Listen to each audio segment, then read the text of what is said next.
Hello, my dear viewers. Welcome back to the channel once again. And today I am in front of you with another very important topic of English grammar, and that is finite and non-finite verbs. My dear viewers, when we look at a sentence, we find so many verbs in the sentence.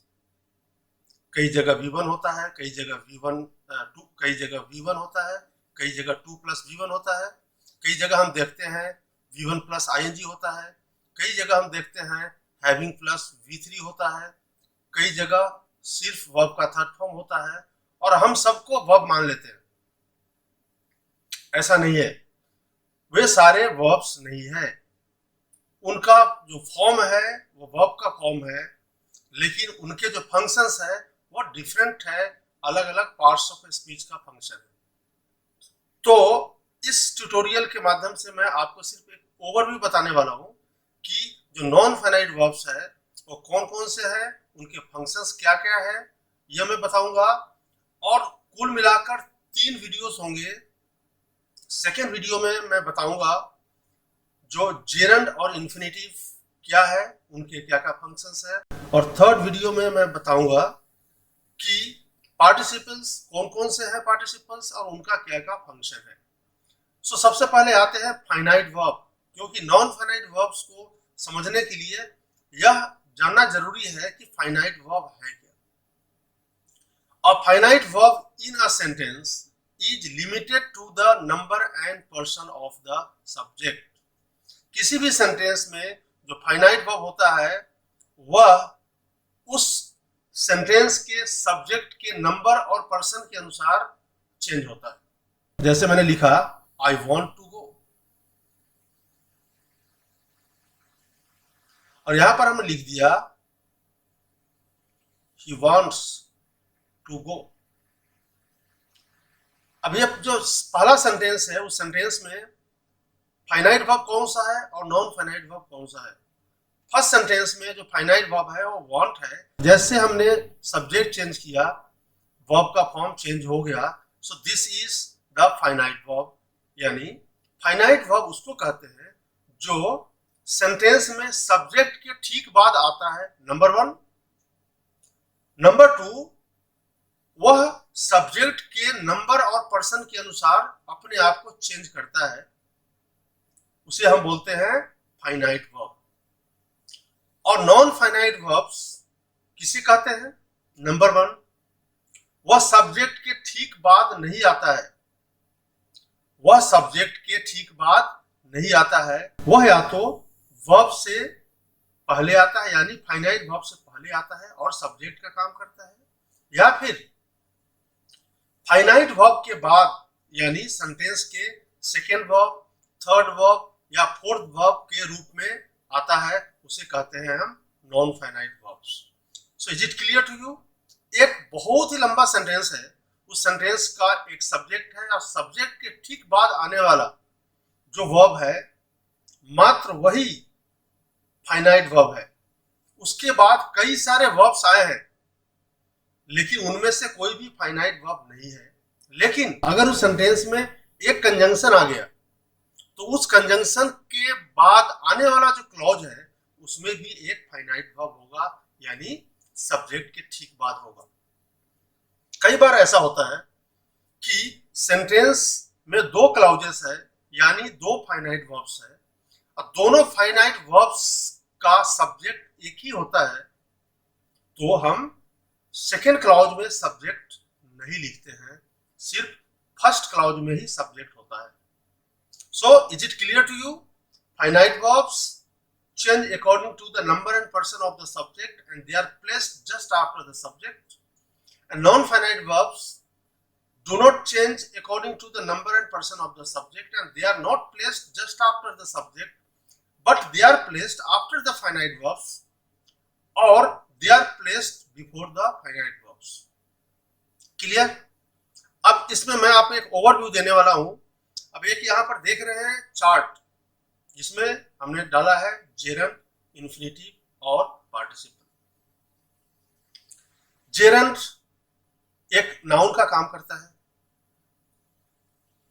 Gerund verb का काम नहीं करता है और उसका form क्या होता है, V1 प्लस ING। और इन्फिनिटिव वह एक नाउन का काम करता है, एक एडजेक्टिव का काम करता है और कई बार एक एडवर्ब का भी काम करता है। और वह तीन तरह के होते हैं। पहला है फुल इन्फिनिटिव यानी 2 प्लस V1। जहां भी 2 प्लस V1 है, I want to go, I want to write, he needs to complete the work यानी to complete, to write, to want, यहाँ पर क्या है, नॉन फाइनाइट वर्ब है यानी वह इन्फिनिटिव है। देन नंबर 2 है इन्फिनिटिव का जो पार्ट है, सेकेंड पार्ट है, वह है बेयर इन्फिनिटिव। बेयर इन्फिनिटिव यानी वह 2 प्लस V1 नहीं होता है बल्कि सिर्फ V1 होता है। और वह कहां पे होता है, हम कैसे पहचानेंगे, उसके लिए इस पूरे वीडियो को आपको देखना पड़ेगा। यानी अगर हम लिखते हैं कि आई राइट अ लेटर, सपोज मैंने लिखा आई राइट अ लेटर, यह तो V1 है, तो क्या यह इन्फिनिटिव है? क्या यह बेयर इन्फिनिटिव है? नहीं, बिल्कुल नहीं है, यह बेयर इन्फिनिटिव नहीं है। So every V1 is not bare infinitive. उसका भी रूल है, वो आगे मैं बताने वाला हूं। और इन्फिनिटिव का जो थर्ड पार्ट है वह है परफेक्ट इन्फिनिटिव यानी to have plus V3 form में होता है। और जो थर्ड है नॉन फाइनाइट वर्ब का पार्ट वह है पार्टिसिपल। पार्टिसिपल वह वर्ब का काम करता है और एडजेक्टिव का भी काम करता है और कई बार वह एडवर्ब का भी काम करता है। उसके भी 3 पार्ट्स है। जो पहला है वह है प्रेजेंट पार्टिसिपल यानी V1 प्लस ING। दूसरा है पास्ट पार्टिसिपल यानी वर्ब का थर्ड फॉर्म। और थर्ड है परफेक्ट पार्टिसिपल यानी हैविंग प्लस V3। तीनों के अलग अलग फंक्शंस हैं।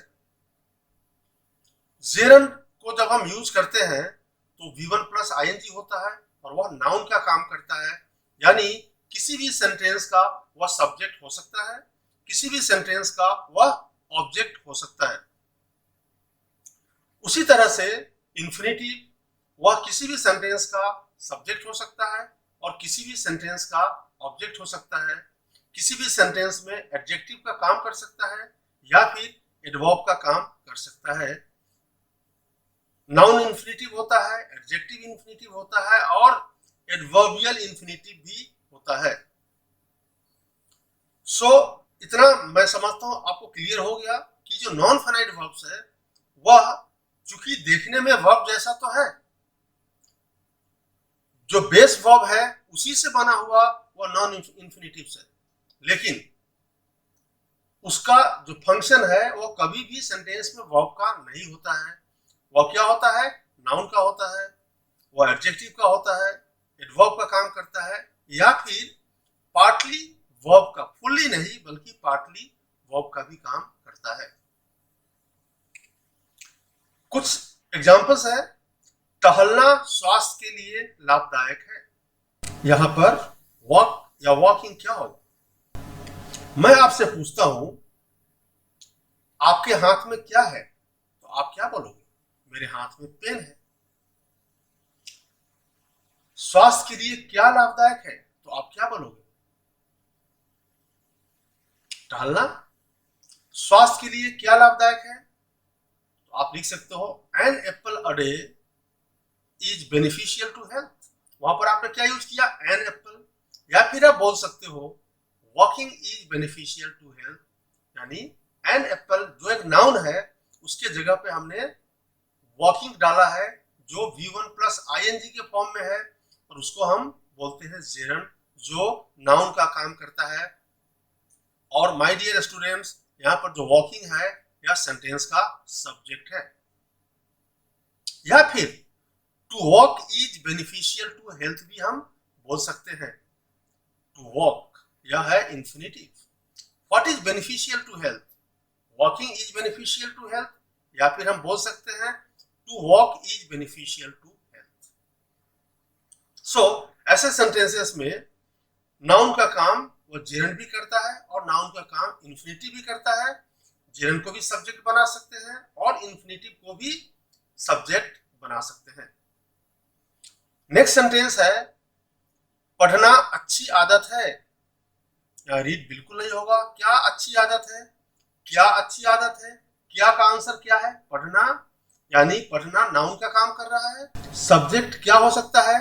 सिर्फ और सिर्फ नाउन या प्रोनाउन ही किसी भी सेंटेंस का सब्जेक्ट या ऑब्जेक्ट हो सकता है। तो यहाँ पर अगर यह नाउन है तो देखने में तो वर्ब जैसा है। माय डियर स्टूडेंट्स, वो वर्ब जैसा है बट वह V1 प्लस ing फॉर्म में है और यहाँ पर वह जेरंड है, यानी नाउन का काम कर रहा है। या फिर हम ऐसा बोल सकते हैं, टू रीड इन्फिनेटिव है, हम रीडिंग के जगह पे हम टू रीड यूज कर सकते हैं। दोनों नाउन का ही काम कर रहा है, यानी दोनों सब्जेक्ट का ही काम कर रहा है। आइए नेक्स्ट स्लाइड पे चलते हैं। Walking is good for health, इसको जरा आप एनालाइज कीजिए और पहचानने की कोशिश कीजिए नॉन फाइनाइट कौन सा है, और अगर वह नॉन फाइनाइट है तो काम किसका कर रहा है। फर्स्ट सेंटेंस में है walking is good for health. यहाँ पर वॉकिंग एक नॉन फाइनाइट वर्ब है जो फाइनाइट वर्ब से ठीक पहले आया है और यह सब्जेक्ट का काम कर रहा है, यानी यह है जेरंड। बोलते हैं आई लव। आई लव क्या? वॉकिंग। क्या का आंसर यहाँ पर अगेन ऑब्जेक्ट का काम ही करता है। So I love what? I love you. You क्या है? प्रोनाउन है। I love apple. Apple noun है। I love Faridabad. Faridabad noun है। या फिर आई लव वॉकिंग, यहाँ पर जो टहलना है वह भी नाउन ही है, नाउन का ही काम कर रहा है, लेकिन ग्रामेटिकल टर्म में उसे हम बोलते हैं जेरंड, जो नॉन फाइनाइट वर्ब का एक पार्ट है। आई सॉ हिम, मैंने उसे देखा। क्या करते हुए? Playing football. My dear students, subject है, ये वर्ब है, फाइनाइट वर्ब है, यह है ऑब्जेक्ट। अब मैंने उसे देखा क्या करते हुए? फुटबॉल खेलते हुए, यानी यहाँ पर यह पार्टिसिपल का काम कर रहा है, या प्लेइंग पार्टिसिपल का काम कर रहा है। Playing football is good for health, यहां पर यह फाइनाइट वर्ब है, उसके ठीक पहले आया है क्या? Playing football. सो यहां पर इसको बोलेंगे हम compound subject adjective plus noun is equal to noun, that is called compound noun. So, playing football is good for health. Again यहाँ जो प्लेइंग फुटबॉल है यह सब्जेक्ट है, प्लेइंग एक non finite verb. I love to have Maggie. I love what? I love Maggie आप बोल सकते हो, मुझे मैगी पसंद है, या मुझे मैगी खाना पसंद है। I love Maggie, I love Maggie, या फिर I love to have Maggie। या फिर आप लिख सकते हो आई लव हैविंग मैगी। यहां जो मैं आने वाले जो वीडियो है उसमें मैं बताऊंगा डिटेल में, यहां जो लव है इसको आप दोनों फॉर्म में यूज कर सकते हो, यानी जेरंड की मदद से भी लव का आप यूज कर सकते हैं, या फिर इन्फिनेटिव की मदद से भी आप सेंटेंस बना सकते हैं जिसमें लव होगा। I love to have Maggi, I love having Maggi, दोनोट सेंटेंस बिल्कुल सही है। The only difference is first वाले सेंटेंस में इन्फिनेटिव है, दूसरे वाले सेंटेंस में जेरंड है। I want to go to market. I want to go infinitive objective part का है या ऑब्जेक्टिव पार्ट में है। To go to market is a pleasure, ये सब्जेक्टिव पार्ट है, यानी सब्जेक्ट की जगह पे है। Going to market is a pleasure, ये भी सब्जेक्टिव पार्ट है, सब्जेक्ट की जगह पे है। I love going to market in the evening. I love what? Going to market, यहाँ भी ऑब्जेक्टिव पार्ट में है। He will help you complete the work, he will help you complete the work। यहां पर बेयर इंफिनिटिव है, क्योंकि अगर help use हुआ है सेंटेंस में, उसके बाद अगर कोई वर्ब आएगा तो वह होगा बेयर इंफिनिटिव, यानी सिर्फ V1। He will help you in completing the work। He will help you in completing the work। यहां पर क्या यूज हुआ है प्यारे बच्चों? एडजेक्टिव के रूप में यूज हुआ है, अदरवाइज यह नाउन के रूप में यूज, नाउन होता he will help you in completing, but यह द वर्क है, तो द वर्क आ गया, यह नाउन हुआ, तो इसके पहले आने वाला एडजेक्टिव है, और यह जो प्रीपोजिशन यूज हुआ है यह इस नाउन के लिए यूज हुआ है, या इस एडजेक्टिव के लिए यूज नहीं हुआ है। I told him to have completed the work। I told him to have completed, यहाँ पर इसको बोलते हैं perfect infinitive, to have plus verb का थर्ड फॉर्म। यह एग्जाम्पल है, यह आपके जो स्क्रीन पे है इसमें ज्यादा दिमाग आपको नहीं लगाना है, आपको सिर्फ यह पता करना है कि इसमें जो नॉन फाइनाइट वर्ब यानी जेरन, इन्फिनिटिव या पार्टिसिपल कौन कौन से हैं और वह किस पार्ट में है, ताकि आप फाइनाइट और नॉन फाइनाइट वर्ब में जो आप कंफ्यूज हो जाते हो कई बार, वह कंफ्यूजन आपका दूर हो जाए। तो इनको पहचानने के लिए सबसे पहले यह जानना जरूरी है कि इस सेंटेंस का फाइनाइट वर्ब कौन सा है। तो इस सेंटेंस का फाइनाइट वर्ब वांट है, यहाँ पर इज है, यहाँ पर इज है, यहाँ लव है, यहाँ विल है, विल हेल्प है, यहाँ पर विल है, यहाँ पर टोल्ड है। सो जब एक बार आपको पता चल गया कि फाइनाइट वर्ब कौन सा है, तो अगर एक ही क्लाउज है, सिंगल क्लाउज है, तो उसके पहले या तो नॉन फाइनाइट आता है या फिर उसके बाद आता है, और आपके लिए पहचानना बहुत आसान हो जाएगा। नेक्स्ट है I love to play football. I would love to play football। I love playing football। अब यहां देखिए, I love to play football, बिल्कुल सही। यहां पर 2 + V1 है, I would love to play football 2 + V1 है, I love playing football यहां पर V1 + ing है, I came here to meet you यहां 2 + V1 है, नॉन फाइनाइट है। I have some utensils to wash यहाँ पर 2 + V1 यूज हुआ है, यानी इंफिनिटिव है। यहाँ पर है having + V3, that is perfect participle, having completed the work, यह परफेक्ट पार्टिसिपल है। सो माय डियर स्टूडेंट्स, आज के ट्यूटोरियल में मुझे इतना ही समझाना था, मुझे सिर्फ यह समझाना था कि जो नॉन फाइनाइट वर्ब्स है वो कौन कौन से हैं, उनका क्या क्या फंक्शन है, उनको हम किस तरह से यूज करेंगे, वह आज के ट्यूटोरियल में नहीं है, प्लीज उस पर ध्यान मत देना। आज आपके ट्यूटोरियल में सिर्फ ये समझना था कि जेरन, इन्फिनिटिव और पार्टिसिपल वो क्या है। तो वे है तीनों नॉन फाइनाइट वर्ब्स। उनके कितने प्रकार हैं, तो जेरन का दूसरा कोई प्रकार नहीं होता है, वह नाउन का काम करता है और उसका जो फॉर्म होता है वह V1 + ing होता है। नेक्स्ट है इन्फिनिटिव। इन्फिनिटिव 3 तरह के होते हैं। फर्स्ट वाले को बोलते हैं फुल इन्फिनिटिव, वह 2 + V1 फॉर्म में होता है। और सेकेंड है बेयर इन्फिनिटिव, वह सिर्फ V1 के फॉर्म में होता है। अब बेयर इन्फिनिटिव कहाँ यूज करेंगे और फुल इन्फिनिटिव कहाँ यूज करेंगे, यह मैं नेक्स्ट ट्यूटोरियल में बताऊंगा। आज आप अपना दिल छोटा मत करना, इस ट्यूटोरियल में मैंने पहले ही बता दिया था कि यह मैं पढ़ाने वाला नहीं हूँ। और जो थर्ड है वह परफेक्ट इन्फिनिटिव है, उसका जो फॉर्म है, स्ट्रक्चर है टू हैव + V3। और नेक्स्ट है पार्टिसिपल। पार्टिसिपल 3 तरह के होते हैं। पहला है प्रेजेंट पार्टिसिपल, जो V1 + ing फॉर्म में होते हैं। सेकेंड है पास्ट पार्टिसिपल, जो V3 होता है। और थर्ड है परफेक्ट पार्टिसिपल, उसका जो स्ट्रक्चर है वह है हैविंग + V3।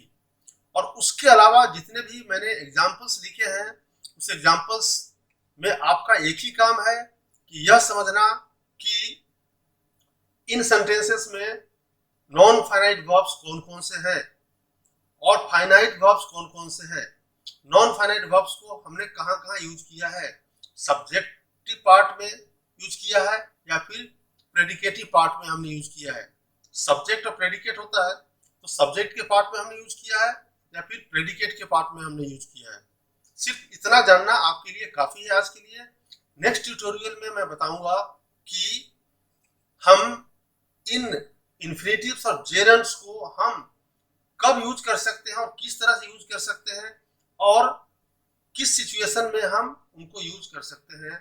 और फिर मेरा जो थर्ड ट्यूटोरियल होगा उस ट्यूटोरियल में हम आपको यह बताएंगे कि पार्टिसिपल के अलग अलग तरह के यूजेस कौन कौन से हैं। So my dear students, and thanks for watching and have a nice time. Stay tuned.